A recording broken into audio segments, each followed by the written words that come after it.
plenary program, we are very much fortunate to have a very distinguished keynote speaker. Josep Cots is a professor of English and Applied Linguistics at the University of Lleida, where he teaches courses in pragmatics, discourse analysis, intercultural communication, multilingual education, and English. His research focuses on applied discourse analysis, foreign language teaching and learning, multilingualism, and intercultural competence. He adopts a qualitative approach, a social-linguistic and ethnographic and discourse analysis, to study the development of multilingual and intercultural competence in the context of specific language policies in secondary and tertiary education. He has published 8 books and numerous journal articles and book chapters. Today he's here to talk about promoting translingual and transcultural competence at university. I'm very happy on a personal level to have him here with us, because we have a very special contact, as both of us are in CultNet group, a group of researchers directed by Professor Michael Byron. So having him here is a great pleasure. So I give the floor to him, and let's listen to what he has to say. Thank you. Yes, buenos dias. Good morning, everybody. I would like to thank, first of all, the members of the TC4PI team and especially Paloma, for having thought of me to give a talk here at this conference. It's always a pleasure to meet with Paloma, but it's also a pleasure for me to be able to learn from people who've been on the site and working very much on the kind of things that I tend to teach my students that they should do when they go to when they find a job working in secondary school. I also wanted to say that it's not easy, it's never easy to talk to an audience of people that you don't know very well, because they might know practically and theoretically, they might know more things than you have to say, and especially in this kind of audience where there are people who've been thinking about plurilingualism for the last 3 years of their lives and reading about it. I was a bit hesitant about what I was going to say, because I thought, well, maybe for them they'll say, we know that already. Okay, fortunately then Paloma said that there'll be some students as well. Okay, so the students don't know very much. All right, so I'll be able to say something new for them. Okay, so anyway, so in the end I thought, well, what can I say to them that maybe they haven't heard? Well, I'll tell them about my experience. I'll tell them about what I do, what I make my living with, okay, which is training future secondary school teachers of English. And I'll tell them about, the way I try to introduce plurilingualism and intercultural competence in an English studies degree, okay, which is not always the case, Very often in our English philology or in our philology departments, we tend to follow what I like to call a monolingual ideology. Everything has to be in English, or everything has to be in French, everything has to be in German, okay? So I'm a little bit the black sheep in my department, because I like mixing languages. I like polluting, the pure nature of the language. So anyway, so I'll try to tell you what I do. I'll try to tell you. So here is the outline of my talk. I want to tell you a little bit of my thinking about what it means to me training EFL teachers at university, right? The way training is organized, which for some of you is already known, but maybe for some others is not so well known.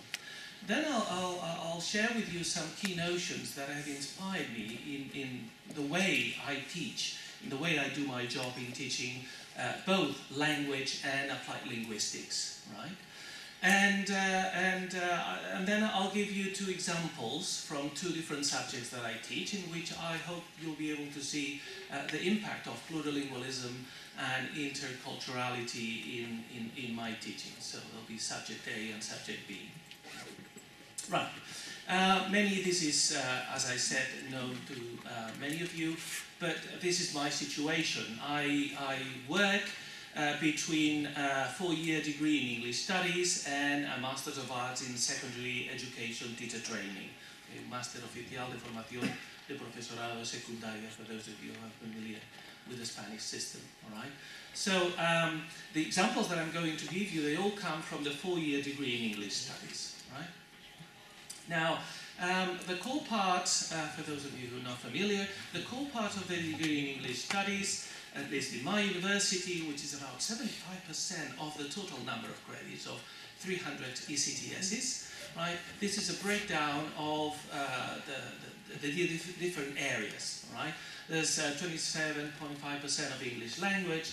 Then there's another 27.5% of descriptive and applied linguistics, and here I've broken this down into general, descriptive and applied linguistics, and specifically focusing on English, 11%. Then there is literature, again also divided between general and English.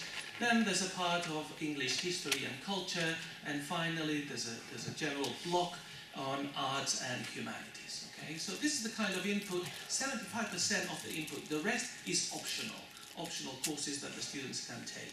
So this already gives you an idea of the kind of input that a graduate in English studies will get at the end of his or her 4th year, right? As you can see, the only bit of didactics or applied linguistics, it comes into the second block, which is descriptive and applied linguistics, which is about 1/4, 25% of the total input that they receive. Okay? And then those graduate students who are interested in moving into having working as teachers, then they can follow an MA in Secondary Education Teacher Training. And here the subjects are divided into 3 main blocks. There's a general didactics block, which is worth 25% of the total number of credits. There's a very significant block, TEFL training, 42%, and then the practicum, which is about 1/3, right? So this is the input that my future English as a foreign language teachers are going to get throughout their studies. Right. Let me start with a bit of reflection about that I have made in terms of how I should conduct my job. All right. I would like you to read these quotations, which come from this book edited by Nat Bartels, and actually this is the article that Nat Bartels himself wrote in this edited volume. Okay? He says, first of all, it is claimed that teachers will be able to transfer this knowledge of theories and research findings generated by linguists and applied linguistics to the activities and context of L2 teaching. Right? The problem with this argument is that the concept of knowledge transfer has been used more as a justification for the activity of educators and teacher educators like myself and like Paloma, rather than an empirical concept to be empirically investigated.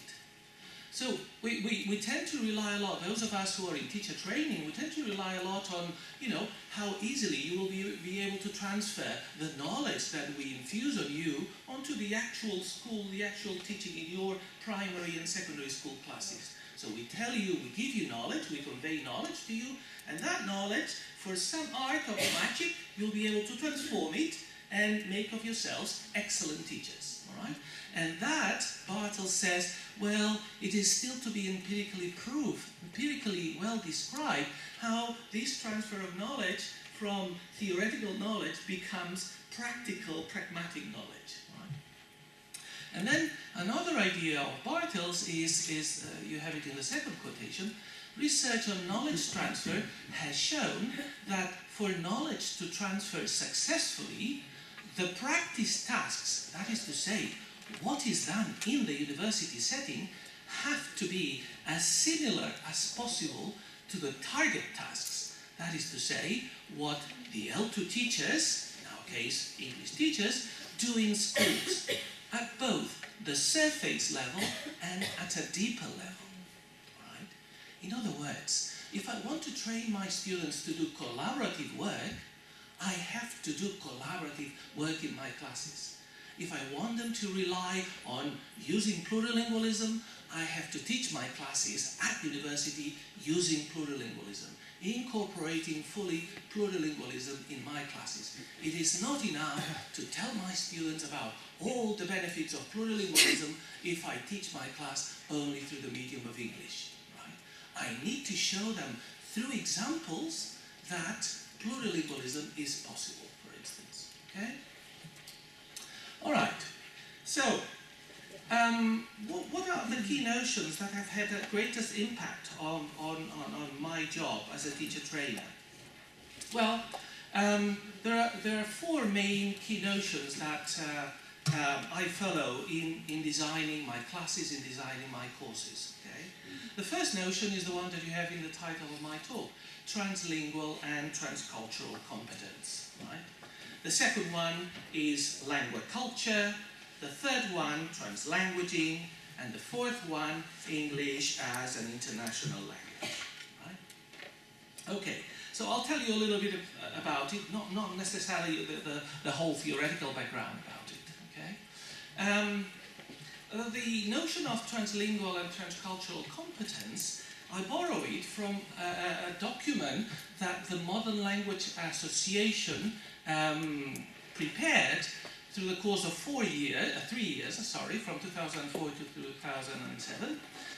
It was a committee that was specifically created to express a vision of the association in terms of what modern language departments, university departments in North America, what would be the goal, what should be the goal of modern language departments in North America in the 21st century, right? And they came up with this idea of translingual and transcultural competence, all right? Which, as you can see, all right, has, I would say, 5 main components. The first one is that who is somebody who has translingual and transcultural competence? Well, they say it's not necessarily a native speaker, all right? It is not a replica of a native speaker. It is simply someone who can function as an informed and capable interlocutor with educated speakers of the target language, whatever target or target languages. Okay? You don't necessarily have to learn just one language, but you may want to learn more than one language. Okay? And they reinforce this with the third premise, which is that someone who is translingual and transcultural competent is someone who is able to operate between languages/cultures. Okay? And you'll see why I put languages/cultures, because I have a bit of a mess with that. Okay? What is a language? What is a culture? Okay. Thirdly, it is someone who understands otherness. All right? It is someone who comprehends speakers of the target language as members of a different society, and it is also someone who can understand oneself as a member of a society that is foreign to others, to other people. Right? And finally, it is someone who can reflect on the world and oneself through the lens of another language and culture. Right? So that is a concept that I try to bear in mind whenever I'm in front of my students. The second concept that I use as a guideline for my classes is the concept of language culture, right? Which is a concept that was proposed by Rieseger. Before it had been proposed, Karen Rieseger is someone who Paloma and I have the pleasure of meeting. Is one of those wise people in the world, right? Okay, and it was proposed by somebody else, by an anthropologist, and it has to do a little bit with what I was telling you about, the reason why I put language/culture, because I think that it's not always easy to differentiate between what is a language and what is a culture, right? The structuralist tradition that we come from, starting with Saussure, has in a way made us think of languages as independent systems from the way they are used. All right? So we look at languages as almost kind of mathematical systems of rules, all right, that we can easily describe as detached from the way they are used. Okay? Well, from my point of view, this is not quite the idea of the language culture concept. The language culture concept is, the idea is that it is not possible to teach language outside of the way it is used. And that's why I like this definition of language culture that Rieseger and others make, which is defining language culture as sets of communicative practices, right? Different communicative practices that conform the everyday lives of people, right? These communicative practices are socially constituted and socially learned, right?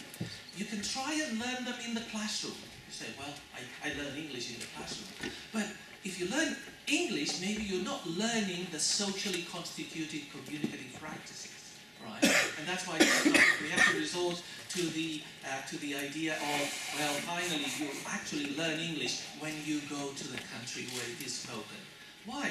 Because then you become a participant in those communicative practices. Right? Now, language culture includes both verbal but also non-verbal communicative systems. Right? The way you dress, the way you move your hands, the way you move your eyes, the way you smile. Right? And finally, language culture, right, looks at language as situated in specific social and cultural contexts. There can be a full description of language if we don't take into account that every time we look at language, every time language has a purpose, is used, it is situated in a specific social and cultural context. All right. So, I like this idea of language culture, and I try to introduce it in my classes as much as I can. So how do I do that? How do I deal with language culture in class? Well, I borrow this kind of framework from someone called Crozet, right? Who is quoted in a book by Raquel. Right? Now, just to give you an idea, let's imagine we have two language cultures, okay? A language culture X and a language culture Y. You want to call it, let's say language culture X, it would be Spanish, the way it's spoken in Valladolid, in Castilla, right? Language culture Y could be English, the way it's spoken in, Germany, all right? Just not to mention a country where English is spoken, all right? Now, you can look at these, so you can look at these language cultures in terms of 5 parameters, right? You can look at the two language cultures, first of all, in terms of level of verbosity, all right? The importance placed on speaking in the function of society, in the way society, in some societies, speaking is very important, but maybe in other societies, in other language cultures, maybe speaking or speaking loud, for instance, maybe it's not so important. So that's already a way of differentiating that. Then approaches to interpersonal relationships, right? The way different societies conceive and express personal relationships. For example, you may value proximity. One society may value proximity, informality. Another society may value totally the opposite. Formality and distance, right? Approaches to politeness. There are different ways of being polite. We know that. Sometimes being polite is being very informal. In other cases, being polite is being extremely formal, right? Then level of ritualization. This has to do with the degree of strictness or freedom in verbal behavior, all right? Sometimes, when we have in our classes, I have sometimes in our classes students from Korea or Japan, and they tend to be very formal. Or even students from Germany, they call me doctor. And my students, they look at them and say, what, doctor? Just call him by his first name, And they say, no, I can't do that, all right? It would be totally unthinkable in Germany to address to a professor and not addressing them as doctor or professor. So I have to know whether he's just a doctor or he's a professor. I can't just say John or Peter. You know, that's totally... So that would have to do with levels of ritualization. And finally, levels of expressivity, which has to do with the relevance of emotions, for instance, or the level of inner feelings. Right? Now, why is this useful to me? Well, because I can make language cultures, I can make two language cultures of one language. All right? So I could look at the English spoken in Britain, and I could look at the English spoken in the States. And I tell my students, these are two language cultures. All right? Not only because they have different vocabulary, different grammar rules, if you force me, but also because they react differently to all these parameters. All right? That's a way for me to tell my students that you can't just say, I studied English. You study English language culture, all right, which is more based in one culture or another. Or perhaps it's a mixture, all right? Sometimes it's a mixture.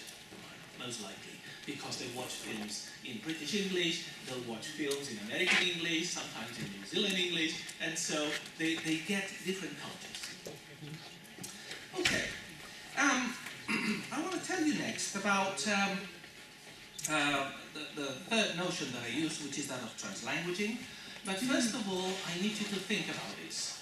I need you to think and make a decision between the red options that you have. Teaching should or should not be carried out exclusively in the foreign language without recourse to the student's L1, teaching a foreign language, right? Well, what do you think? What are your beliefs about that?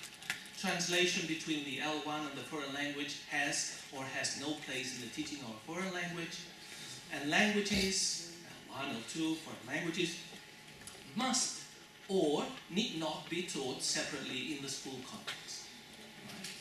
Now, that is important, right? I'm not going to ask you what your answer is, but the idea is it better keeping languages isolated, okay? Or is it better to mix them as much as you can, all right? What results in more efficient learning, right? Okay? The tendency, I am afraid, and this is not the place to say that, but in many schools the tendency is to isolate languages, to follow monolingual approaches. So you've got your Spanish class, and you've got your English class, and then you've got other classes, your Latin class, your Catalan class, your Basque class, all right? So they're very much separated, and it's difficult for teachers to meet and design integrated curricula. Fortunately, I think that the members of the team here are making a great effort to convince teachers, right, that this is not always the case. So, as you can imagine, and from what I'll be telling you next, my option is always in favor of dancing together. All right, I think it's nicer, if you can get two people to get in sync and make something, the two of them. All right, so. My next concept is the concept of translanguaging, right? The one that I tend to use. Look at how this person called Kanagaraja defines translanguaging.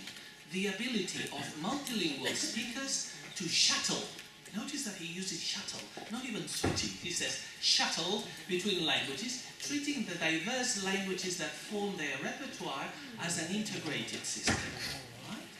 So we're talking about translanguaging. And we could be easily talking about plurilingual people, okay? It's, we're referring to similar things. We're talking about someone having a repertoire, a bilingual, trilingual, plurilingual repertoire, and being able to shuttle between these languages, all right, for different purposes, right? Now, why should we get into such a mess of languages when we have them so well organized in schools? We have the Department of English, the Department of Spanish, the Department of German, okay? Why should we get into that, okay? Well, there are people like Alistair Cummings who've said that actually there is a very high level of independence between skills and knowledge across languages. That is to say, if you're a good writer in Spanish, you are very likely to be a good writer in English, right? if you're a very extroverted person in Spanish, you're very likely to be a very extroverted person in English. If you can participate in a very fluent way in Spanish, you're very likely to do that. Right? The skills that you need to make a text, to participate in situation in communicative practices, tend to be interdependent. Right? Okay. And so sometimes maybe we're doubling or tripling up the job because we're telling one thing, we're teaching our students to make a narrative text in Spanish, and then we are teaching the same thing in English to make another narrative text in English. When we could work together, if the Spanish and the English teachers work together, they could teach both at the same time and maybe plurilingually what it is like to build up a narrative text. Argumentative text, description, etc. All right. The second reason, and here there's a lot of people who can say about that, is fostering plurilingualism. Translanguaging, asking my students to shuttle between languages, is a way of fostering plurilingualism. And in that sense, I'm following the philosophy of the Common European Framework, I'm following the philosophy of the Council of Europe, and I think I'm doing a service to a Europe and a world that is more united, that can understand each other much better. All right? I'm sure that the definition of plurilingualism will come out here, but basically what I want to say is, what does it mean then, translanguaging? And I have listed a few things. All right? Well, it's basically translanguaging is using your complete language repertoire in order to do things like the following: make yourself understood, convey a certain nuance of meaning that you cannot express in the language that you are using at that moment, make sure that you have understood the others, contrast and compare different language phenomena, mix all your languages freely according to the situation and your current needs, right? Showing some sort of cultural hybridity, right? And sometimes even inventing new ways of communicating, okay? Inventing new words, right? Okay, and my last concept is English as an international language. Other people have called these, have referred to these as English as a lingua franca, English as a means of international communication, etc. Okay? Now, my reflections here are the reflections of the people who've written about English as an international language. My first reflection is that I try to convey my students about, or at least I ask them to question, who owns English? Right? Who's the boss in the English language? Is it the people living in Britain? Is it the people living in the United States? Is it the people living in South Africa? Or the people living in India? And my students said, no, in India, no. No. They speak with an accent. Yeah, tell them, what about the Americans? Or what about the British? They speak, oh, but it's the accent. Ah, okay, thank you, all right? And then I tell them a bit more, because this is just people who speak English as an L1 or an L2. But then I say, what about myself? Do I own English? Or what about you? Oh, we are non-native speakers. Oh no, we'll never be native speakers. How could we possibly own English? How could we possibly face up to a native speaker and say, well, so what? What if I say this in mixing it with a little bit of Spanish? All right? Okay. So the idea, my idea is, well, to try and empower my students. The idea of an eternal, a never-ending deficit in non-native speakers is something that I want to erase from my students' minds. Because this is something that you always live with, all right? This constant complex in, oh, I speak with an accent, okay? I'll never be like a native speaker. Oh, I wish I could speak like Shakespeare, or I wish I could speak like Kenneth Branagh or whoever, all right? So this is something that I try to tell them. The other concept about connected with English as an international language is who is the model, all right? And that's very much connected with who owns English. What model, what target do I give to my students, okay, as something that I would like them to reach?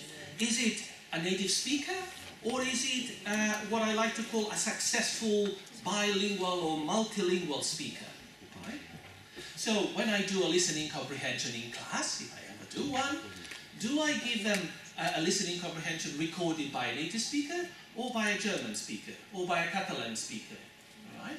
Do I have any problems with that? Well, I try not to. And I try that my students don't have problems with that.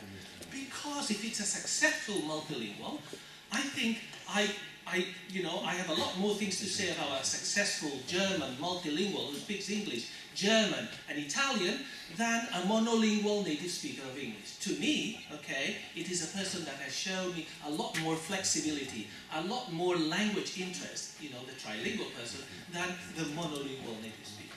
Okay. So that's the model that I would like them to try and imitate.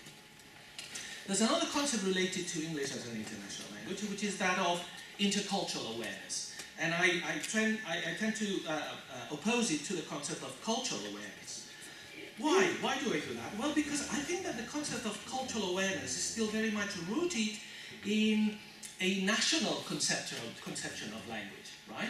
You have Spanish culture. You have English, and then you think of British culture and maybe American culture, right? North American, US culture, right? And I try to get away from that, and especially, it's the same with Spanish. You say Spanish culture, but then what is Spanish culture? Spanish culture of Colombia, Argentina. Oh, no, you'll say, no, Spanish from Spain. Yes, who says that? All right. Okay. What kind of culture do you study with Spanish? And with English, what kind of culture do you study with English?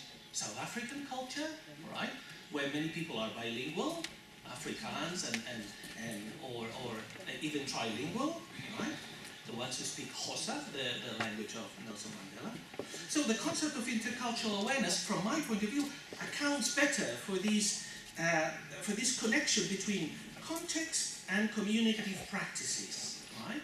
It's a more flexible context to me. Basically, the intercultural context has to do with the idea of accommodating to the culture that you progressively identify in the other, right?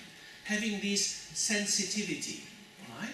To, first of all, accept that, wow, maybe the other person, even though we both speak English, maybe he or she speaks another English language culture. And I need to be alert to that, all right? And I need to accommodate, and he'll probably accommodate to me as well, all right? So this sensitivity, I think it's much better, it's much useful to me. And finally, I tell my students that English as an international language can contribute to facilitating intercultural communication. Whether we want it or not, many people in the world speak English, right? So English is a way for you to get to know their culture.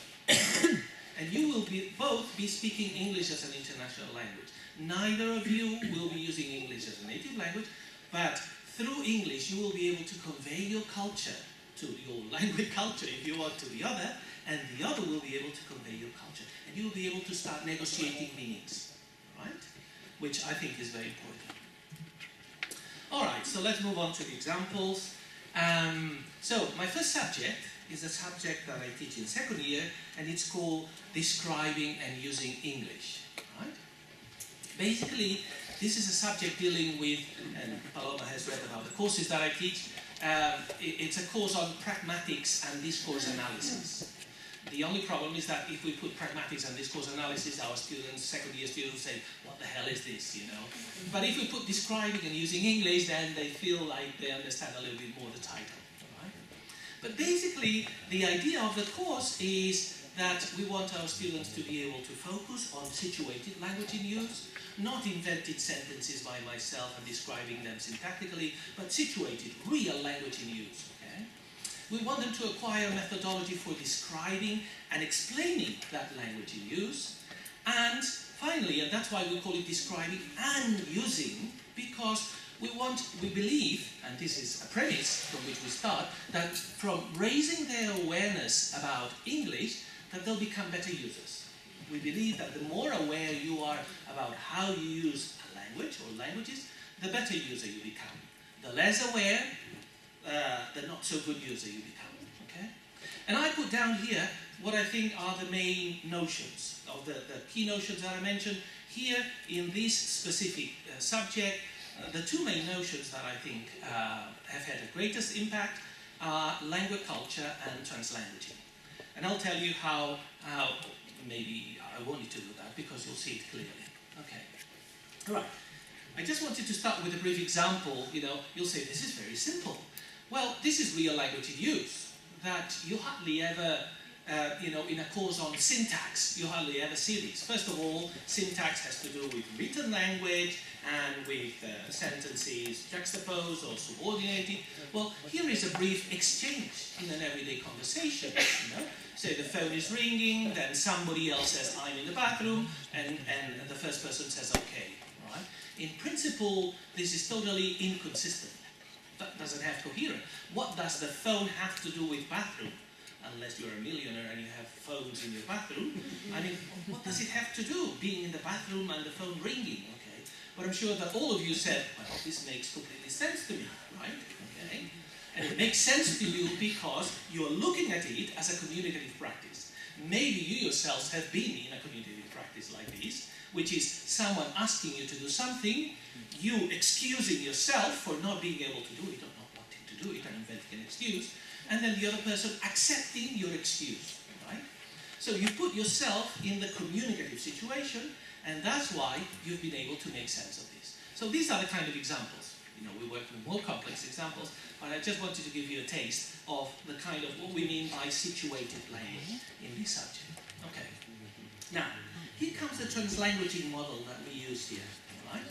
Basically, remember, this is a subject in English, offered by the English department, so it would be a subject, like many other subjects, which in principle would be taught exclusively through the medium of English. We would be looking at English examples, classes would be in English, assignments would be in English, everything would be in English.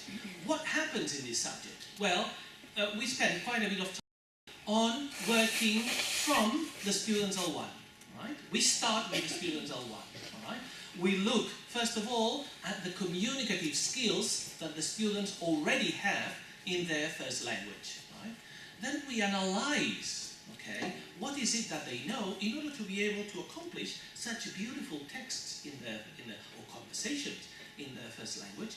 And from that, we derive a series of concepts or meta-linguistic notions, okay, that should allow them to move up to the right-hand side, to the right-hand side, and start analyzing examples in English, and finally communicating in English, right? So basically, what we do, what happened? So maybe the transparency will come up later.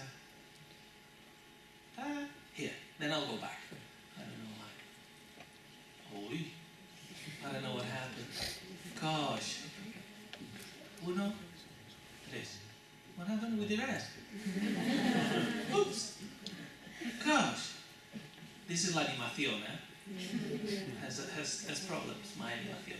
Anyway, I'll leave it in 3 and then I'll fill up the gaps. Okay.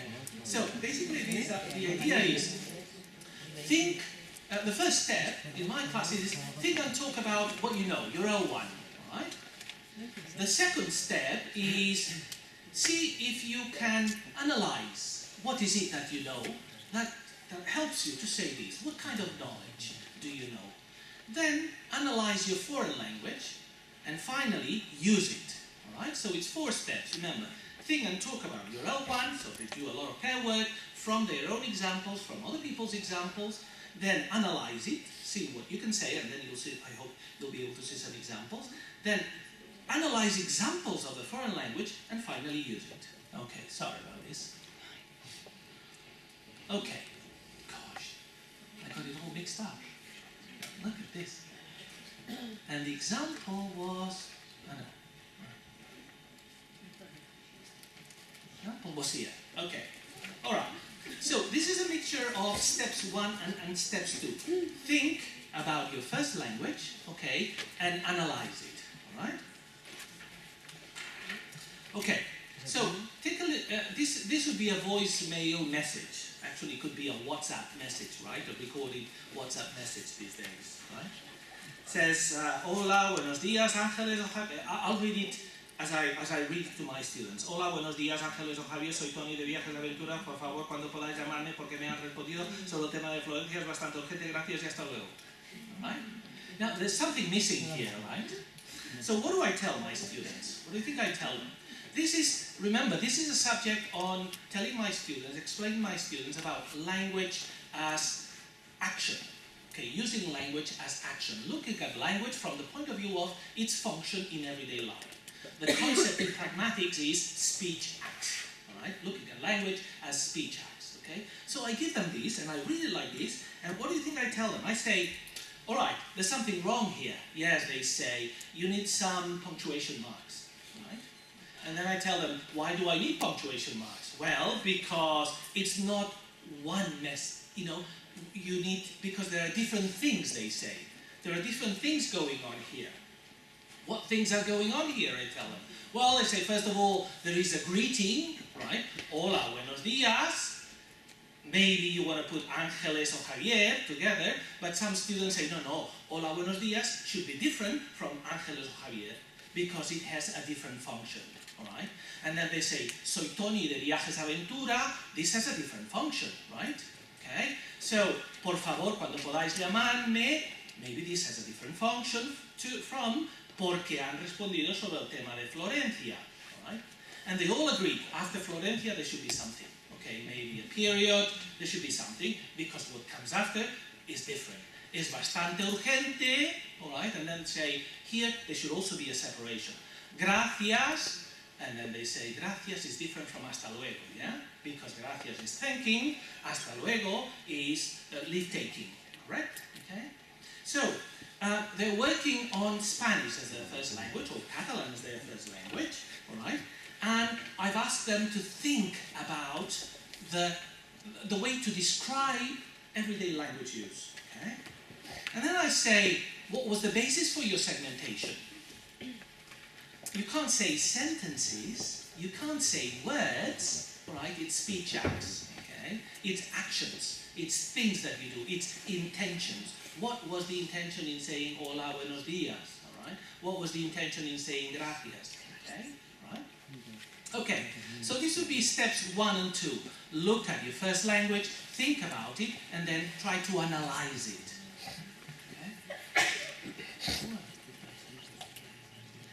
Okay. All right. So, what kind of, you remember at the bottom of my graphic was the meta-linguistic concepts and notions. Okay, concepts and notions. These are, to make it very simple, the 3 notions that I give them, meta-linguistic notions that I give them, in order to be able to analyze speech acts. The concept of locutionary act, the concept of illocutionary act, and the concept of perlocutionary act. Okay? This is a key set of 3 concepts in order to understand how people communicate with each other. Okay? All right. And so I continue on to step 3, all right, where I give you a situation like this.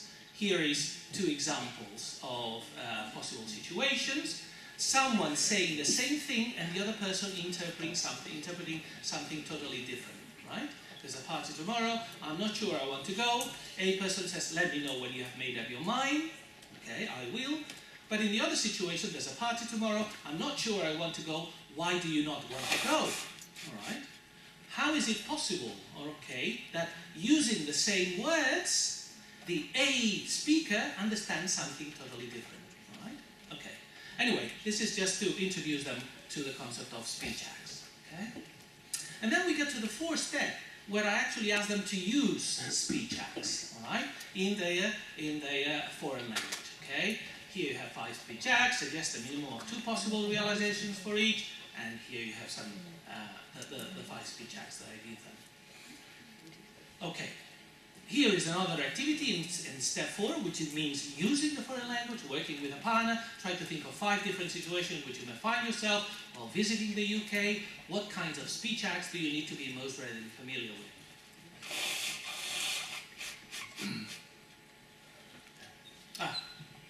And here, pick one of the situations that you identified in the previous activity and try to enact it with your partner.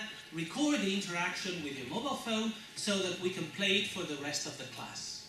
Here is an example of listening comprehension with students poor English or bad English or very heavily accented English, all right? They're working on the language of their classmates, all right? They're not working on very good English. They're working on the English that their parents use. Is this English as an international language? For me it is, all right? So I try to make as much as possible use of English as an international language. Okay, I'm right.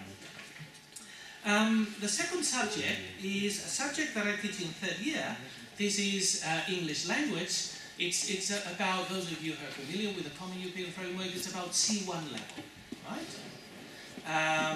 And it's a subject that is aimed at developing not only developing, but also integrating communicative skills. And here I use two key notions of the four that I listed to you at the beginning of my talk. Language, culture, and English as an international language. Okay? Now for these, I use a model that has been proposed by these two people, Patricia Rojano-Schmidt and Claudia Finbeiner, and this is the book where they propose the model, and there are examples of how to use it, which they define as a model for raising the awareness of future teachers and professionals, about the typo, about intercultural communication, all right? Now, what does the ABC involve?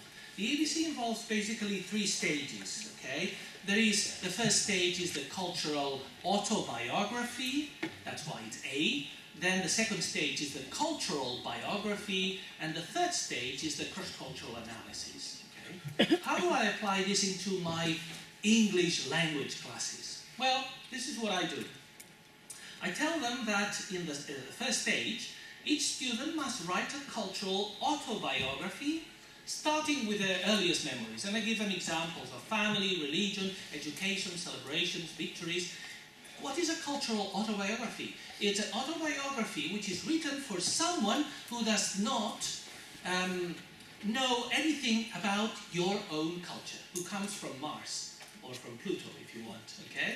So you can't say, of course, when I was 7, I did my first communion. You can't say that, all right?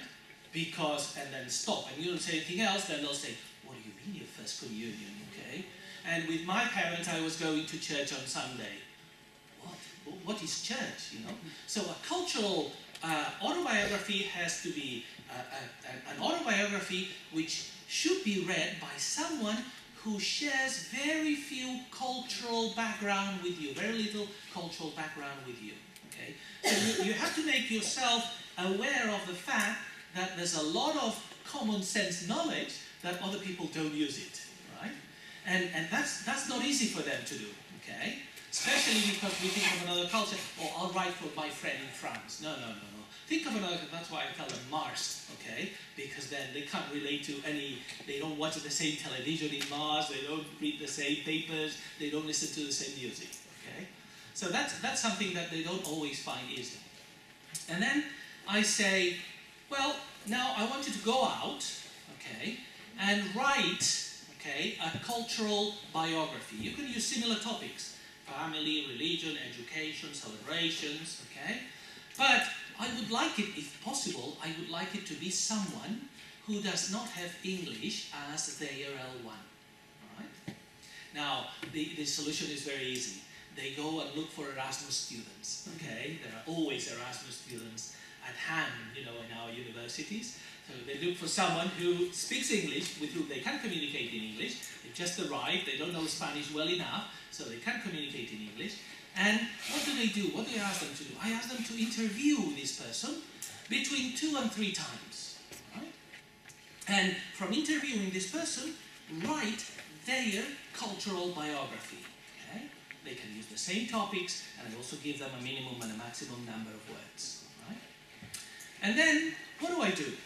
Then I ask them to do, the third stage is a cross-cultural analysis. I ask them to compare and contrast similarities and differences between themselves and their partners, right? And I ask them, the toughest question is, what made you uncomfortable about what the other person said about, you know, how she grew up, the kind of things that she did, the kind of things that she had for, I don't know, for their meals, okay? Or what do you admire, okay, in the other person, all right? This is where the cross-cultural analysis comes in, all right? To talk about similarities and differences doesn't still force them to invest their own emotions, all right? But when I ask them about this emotional idea of what made you uncomfortable, okay, let's say they said, we used to eat snails. This was a big party, okay? And then you hear about snails or rabbit and you say, whoa, okay, all right? So the fact that they eat snails and they have a party for that, you know, that made me really uncomfortable.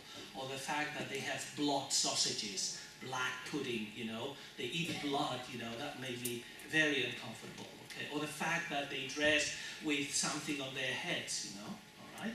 Or the fact that when they go in front of a church, they kneel down or they do the cross, okay? So this could be something that, and then they reflect about, you know, the inner feelings about intercultural communication.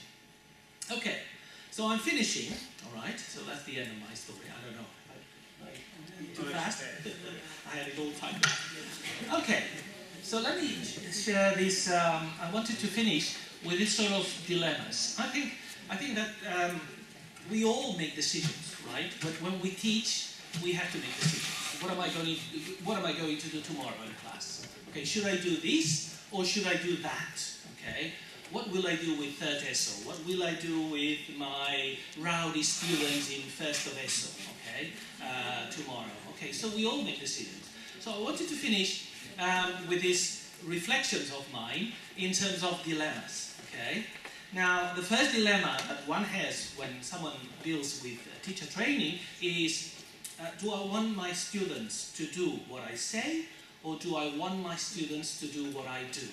Okay, if I want them to do what I say, maybe my chances of succeeding, because of what I read, the quotations that I read to you before at the beginning of my talk about the skepticism about how knowledge is transferred into actual practices, okay, maybe I'm not going to be very successful.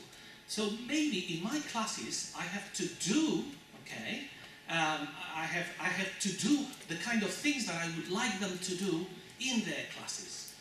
Of course, perhaps at a different level, but I have to try and be like I would like them to behave in their classes. Okay? So that's a first dilemma.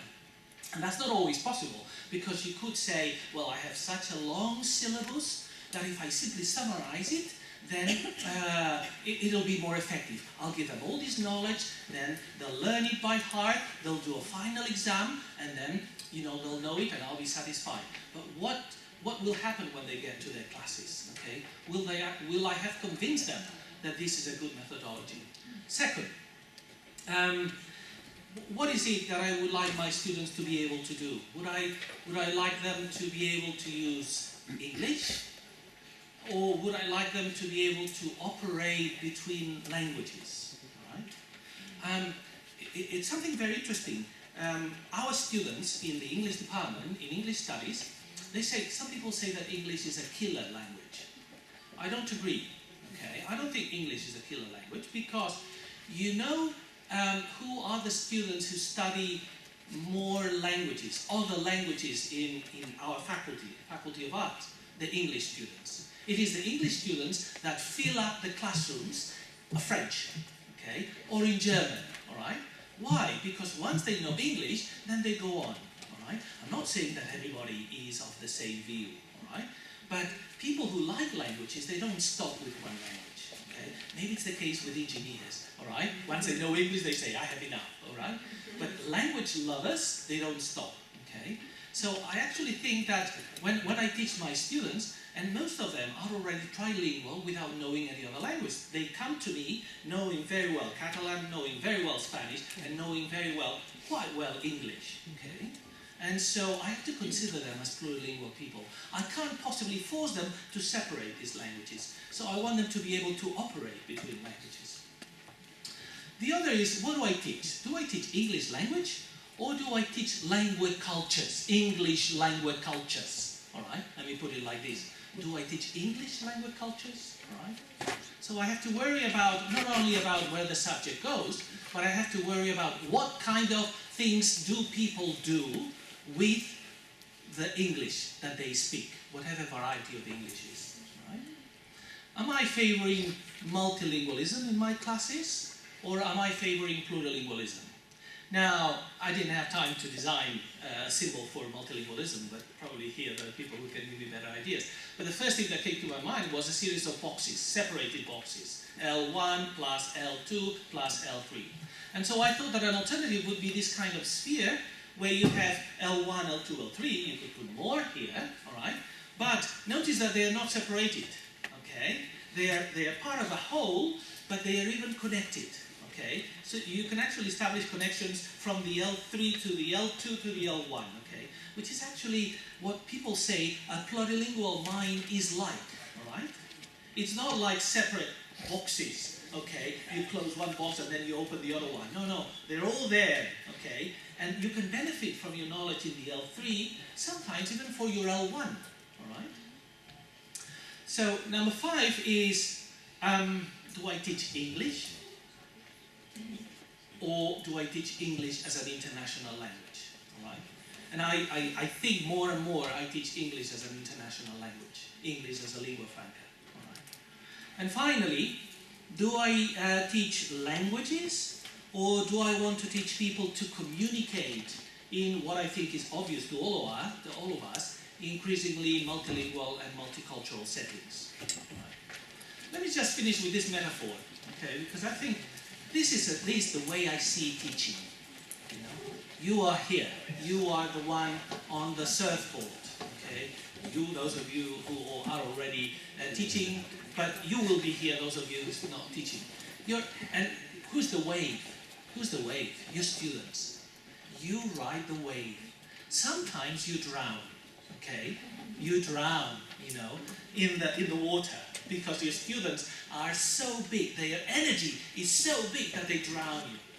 But this is, I think, how we need to see it. Nobody, I mean, we can ride with a wave, but we can't say, what kind of wave do I want to come next? The wave comes, all right, and you surf along the wave, all right? But by surfing along the wave, your students like to take you with them, all right? It's not that they don't like to take you with them. They like to take you with them. And maybe perhaps even leading them if possible. So that's all. Thank you very much.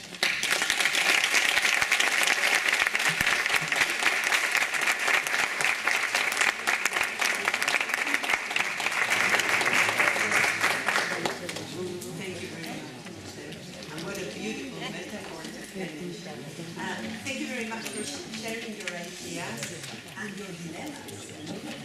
So let's open a space now for discussion. Well, this is what this conference is for: to discuss, to share ideas, and to communicate to each other. So let's open this space. And if you have questions, you can. I mean, this is not a very big room, so I'm sure you would need the microphone.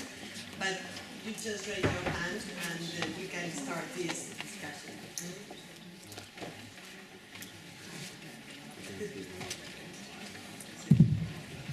Yes?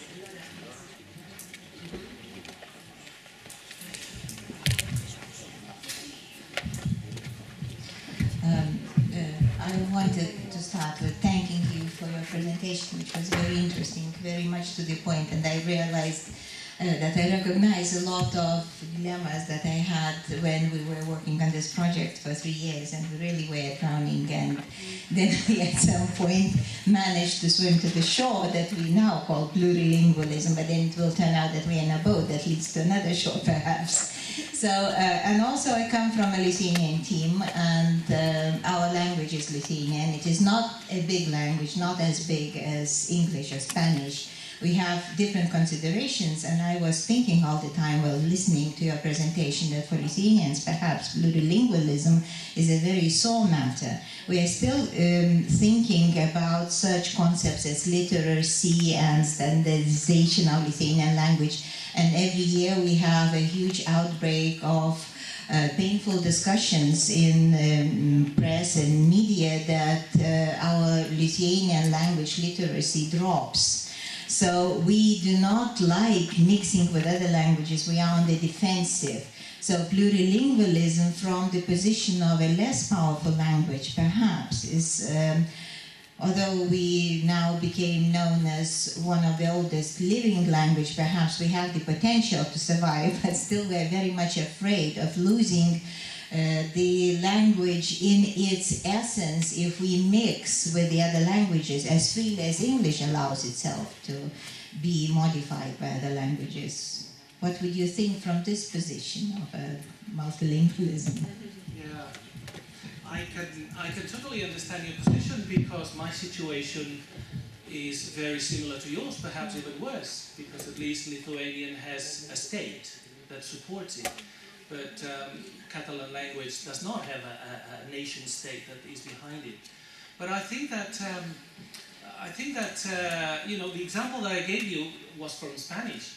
But if my class has, you know, if there are a lot of Catalan students in my class, so the example they are L1, I give them the example from Catalan. Okay.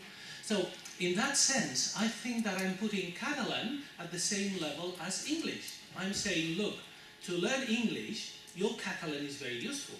And I'm making Catalan a language of academia, right? So it seems to me that, you know, by putting languages together, you're not necessarily, let's say, forcing people to abandon one and keep the other. You're asking people, okay, you can still use the two of them, you know. There are different ways, different purposes of using them, but I mean, the fact that I use Catalan as a language which is worth analyzing and from which you can derive the same concepts that you can derive from English, you know, it's not a problem, all right? That's the way I see it, yeah. Thank you very much. I still think that, and because of your presentation, although today we have the finals of our project, but there arise still other things, and for instance, language loyalty, perhaps, and making language a powerful player between other languages also becomes very important. So perhaps plurilingualism brings up or focuses on the statuses of the languages all around the world, and it is also yet another value of plurilingualism. I'm not quite sure I understand what you mean. You mean by putting languages together, always be a winner and a loser? Well, making Catalan the language of the academia through those comparative teaching attempts, and perhaps also making other smaller languages of importance in political institutions, in other discourses. Yeah, I think that some people have been talking, especially in the in Northern Europe, Nordic countries, about the risk of domain loss, right? There are a lot of people in Sweden and Norway, and even in Denmark and Finland, who are worried about the fact that university students very soon won't be able to talk about chemistry unless they can talk in English. Because they read most of the course books at university level are in English, and also many of their classes are in English, especially in very internationalized universities, where the easy option is to teach courses in English so that we can cater for everybody, both local and non-local students. You know, so there are places like in Finland, University of Helsinki, that in some subjects, you know, there's only the English course side, okay? But I also think that some people, there are some social linguists, you know, for instance, there's someone called Jan Blomeyer, who have said that it's not, you know, they're against other people like Philipson or Skudnap Kangas, you know, who say, well, linguistic imperialism, English is going to end up with all the languages, you know. There are other people who say that there are very interesting processes going on, and that it's not so easy as saying, well, English comes in and then the other languages disappear. Because sometimes what the other languages do is to change the English. So it's not the same English that people wanted to go into the university originally. Maybe it's a kind of pidgin, all right? or maybe it's a kind of mixture between Lithuanian and English, okay? Maybe some new varieties. So there are interesting resistance processes going on as well. But I can understand very well your situation, because when I talk about plurilingualism in Catalonia, some people say, are you sure that this is the right thing for us to do when Catalan is still a minority language, and shouldn't we just make it very monolingual? But I don't think it's the way to go ahead, you know, to respond to a monolingual ideology with another monolingual ideology. I don't think it is the way ahead. But maybe I'm very optimistic, I don't know. In fact, we should take pity on the English language, because it's being dented, bruised, cut off, cut down, reduced. Yes. Yeah, And it's spoken in Lithuanian style, in Lithuanian culture, right? not only Lithuanian culture, and Yeah. style in Polish, Czech, Yes, Spanish, exactly. and No, but I mean, encourage of yeah. students to do that. Yeah. Don't worry about the standard language. It's not Yeah. don't worry about it. Yeah. Just go on. Yes. As long as you communicate successfully, that's okay. And then I pity the English language. Yes. Who owns it? Yes, but you know, this is the language that you have said, the language of Shakespeare, Oscar Wilde. But it's also the language of hundreds of millions of people who don't speak English as their first language. And what can you do with those people? There are more non-native speakers of English than native speakers, so what are you going to do there? Yeah, but I think that we as teachers should put stress on being the language well taught, I mean with pronunciation, with accent. They don't have to be like native speakers, but at least they should have the respect for the language and try to be as much close to the, I don't know, standard English as possible. Yeah, but what's your standard English? Okay. I give up. I give up. Like yours. But yeah, I think the key concept is comprehensibility, right? I know. Rather than standard. You know, why do you follow the standard? Is it because the standard is the best way for people to make themselves understood? Not necessarily. But look from the point of view of the native speakers. I mean, on the one hand, probably they are very proud. Their language is so popular and spoken widely. But on the other hand, they listen to what is being done to their language. You know, there's a very interesting book written by someone who did an ethnography, a study, a long-term study of Erasmus students in Hungary. And one of the things that she found out is that the non-native English speakers, Erasmus students, they didn't want to be around English students because they said they don't understand us, English native speakers. They were getting along very well with the other non-native speakers, the other Erasmus students. But the English natives, they didn't understand them, and they didn't understand the natives. So they left them alone. They said, we don't want to get around with them. They don't understand us, we don't understand them. And so they form a community of non-native speakers in a way, right? So in that sense, who were the losers there? I think the native speakers. They were missing a lot, you know, because they were not making the efforts, okay? Some people are saying maybe some native speakers should be trained to speak English as an international language, right? You know, it's maybe it's a bit of a stereotype, but, you know, many people who are not language sensitive, when you tell them that you don't understand them, they speak louder, right? And then you have to tell them, I'm not deaf, I just don't understand you, okay? All right? So maybe we need to develop this sensitivity.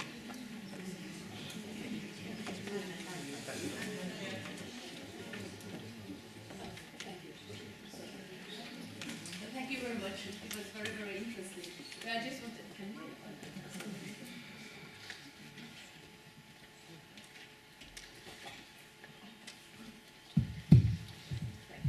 Thank you very much. It was very, very interesting. I just wanted to say that, you know, David Crystal, the linguist, he talks about how native speakers today are adapting, in fact, to non-native speakers English. You know, like, for example, even the word research, which is uncountable, but there are people who now use it as researchers, and this is being accepted. So I think what we need to do is just to have this kind of, as we talk of accommodating, and also bringing like localization.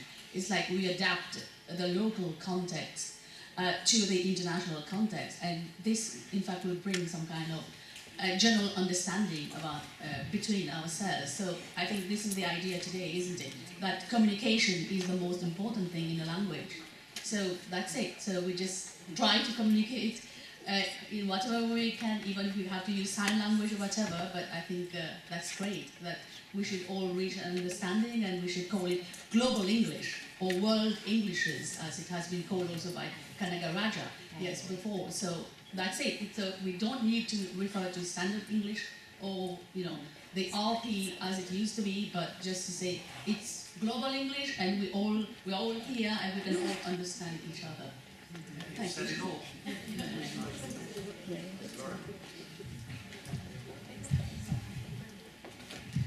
Okay, I'd like just to support the idea that no one owns English, and I fully agree with this, but I'd like just to give you an example of TESOL conventions, which, and certainly they are, you know that they take place in the States, and TESOL means Teachers of English to Speakers of Other Languages. For many years, only native English speakers were forming a very great force, but like 15 or 20 years ago, there is a special caucus which is called non-native English-speaking teachers, and it is proved that, in fact, there are more non-native English-speaking teachers in the world, and we are the great force. So, what I'd like just want to say, we have to be proud of ourselves that we really shuttle between different languages, and it only proves that English belongs to no one, it belongs to all of us. Thank you very much for your very interesting presentation. I was going to say, I totally agree with you.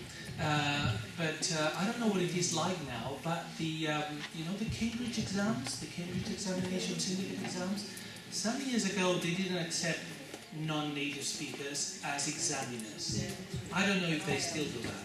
So these are the kind of things that we should, if they still go on, all right, that we should really fight against, this idea of how do you know that I'm not a competent examiner just because my name is Cots or my name is whatever, all right, because I wasn't born, okay? The idea of native speakership is very complex in itself, What is a native speaker? Someone who was born, someone who grew up. I mean, there's all kinds of, complexities in the concept itself. I think sometimes we trivialize this. But, so it's changed. Elena, you're saying that it's changed now, that non-native speakers can be examiners in the Cambridge examination? Yeah, they need to have C1 level. All right. Yeah, sorry, C2 level. C2 and level. they can examine up to B2. Okay. Yes, they cannot. Not beyond. Not beyond. Not beyond. Even if you have a C2 level, you cannot examine other C2 levels. I also understood that you allow non-native examiners to examine to the top or level, so not working. Well, thank you very much for your interesting and revealing exposition. I totally agree what you said, your statement referred that we have to teach international English. But my question is, what do you mean by international English? Is it the product of all the interlanguages that we produce when we learn a second language and a third language? Or what do you mean exactly by international language? International English as an international language, in principle, would be defined as the English used between interlocutors who don't have English as their L1. This was the first definition, right? So if I were speaking English with a German, then we would be using English as an international language, all right? But nowadays things are changing, and they're even saying that even communication between a native speaker of English and a non-native speaker of English, that could also be defined as an English as an international language. Okay? There have been people like Jennifer Jenkins who have even attempted to describe some of the features of English as an international language, okay? But I think that that has been seriously criticized because they say that this would be putting English as English as an international language as another fixed variety. So, for instance, third S, the S in the third person inflection. So, Jennifer Jenkins started saying, well, maybe we should say that English is an international language. Instead of saying he speaks, then we say he speak, all right? But some people have said, well, this would be sort of putting them, you know, it's the same idea about the caucus, the special caucus in TESOL. Why do we need to have a special group for non-native speakers? You know, why don't we all mix, all right? As long as we are comprehensible, we are understandable, we are fluent people, you know, what does it matter? Okay. Anyway, so the idea is basically English as it is used by people who do not share the same language, all right? And that would be English. And independently of whether they are native speakers or non-native speakers, right, as a means of communication. Whether that is promoting linguistic imperialism, that's something else, all right? Because if we're saying, well, if every time you don't share the language with the other, that's not necessarily the case. Because, for instance, I think that some people are talking about linguas francas, okay? But it seems that there's more and more the idea that we are developing regional lingua francas, all right? So Brazilians and Argentinians, what do you think they use to communicate? Brazilians and Argentinians, do you think they use English? Probably Spanish. Or what about Spanish and Portuguese? What do they use? Spanish. So does this tell us that Spanish is becoming a regional lingua franca in Latin America, for example, or in the Iberian Peninsula, all right? Well, what do Spanish and Basque native speakers use to communicate? Spanish, right? Okay. So maybe we're talking about regional lingua francas, all right, rather than one single lingua franca. I don't know, but that's the idea.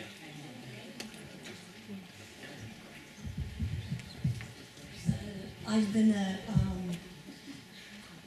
house teacher and right now a job shadower, but my background in the American studies, I'm thinking about hyphenated identity of language as in America.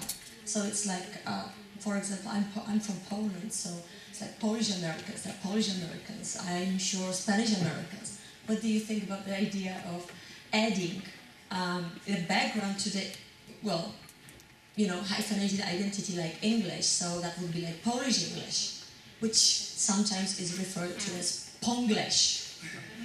Pidgin English, but with the elements of Polish. I've spoken to people from Singapore and also from Canada, and they have adopted their original languages. In Singapore, there are 4 languages, official languages, and they adopted them. You know, they used a mixture of Singaporean and English, but they used a special word for it. So, what do you think about this idea for the future of linguistic future of, let's say, Europe? No, I think that cases like Singapore are excellent cases of plurilingualism. You know, plurilingualism is never a system of complete systems. It's always a fragmented system of fragmented languages. I mean, plurilingual people are not as good in all of their 4 languages. You know, they're good at saying something. Sometimes, I mean, the most multilingual people, they can go to the bakers and use one language, and to talk to their kids, you know, they're better off when they use another language, but when they go to their kids' school, then they have to use the language of the teachers. So, but they're never very good at every single language, okay? So I think it's great, the idea of having hybridity around is very good. But I was going to say, you're not only Polish, are you Polish American? But you're also a woman, all right? You're also a teacher, and that makes your culture even more messy, okay? And that's fascinating, you know, because that takes us away from this idea, this essentialist idea of one language, one culture. You were born under the umbrella of a state, then you have to, that's not good, you know. I like messy people, all right? Because they're good examples, all right? And this is important for the students that we teach, you know, 10, 12-year-olds. You know, we have to tell them that the world is messy, okay? But that's fun.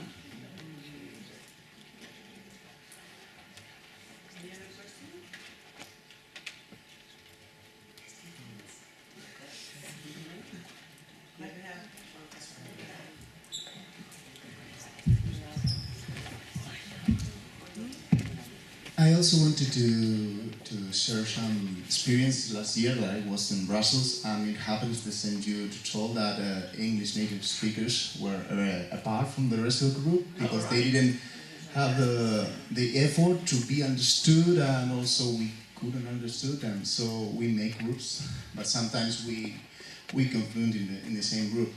And also I wanted to ask you if you had any time a student that doesn't know anything about English or Catalan, how could you teach this method with this student that has no idea of anything that from the beginning? Yeah, okay, that's a tough thing. I don't know. That's why there are primary school teachers, excellent teacher trainers, So you say that this method is just if you have if they have some background about all the languages. You need to have, but I would say that everybody has a background, right? Even if you deal with 5-year-old schoolers, they know a language, right? Because they speak it with their parents, so you can start from that. What I'm saying is that don't ignore the linguistic knowledge with which they come to you, right? But you're right about, I've been in the situation, not knowing English, but then you may be wondering, what do you do with Erasmus students who don't know either Spanish or Catalan, like students from Korea, right? If they don't know Spanish or Catalan, and I start from the student L1, I can't start from Korean because I have no idea, all right? So that's why I translate into English the L1 examples. That gives me a bit more work, but then they can follow. But I realized that this is, that I should include Korean, but unfortunately, Because for us, for Spanish speakers, we could learn easy French or Catalan, some languages that we have surrounding us, but not, for example, Chinese or you're right. that is completely different. But I wouldn't exclude the possibility that the same idea of starting with what you know in your L1 and following up and moving into the foreign language that you're learning is not possible in Chinese, independently of how complex. But if you're working with L1 Chinese students, then I would say it should be possible. But of course, that's a lot. I don't know. Just to suggest them to talk to the class and try if the class understands something. What do you mean? No, if there is some Chinese in the class, yes. and you suggest him to speak to the class and just yes. That would be a possibility. Hopeless with my students. Thank you. Okay, just one question, if there is any. Yes, we are now on the schedule for the program, so we catch up this time. So thank you very much, and all of you, for this discussion.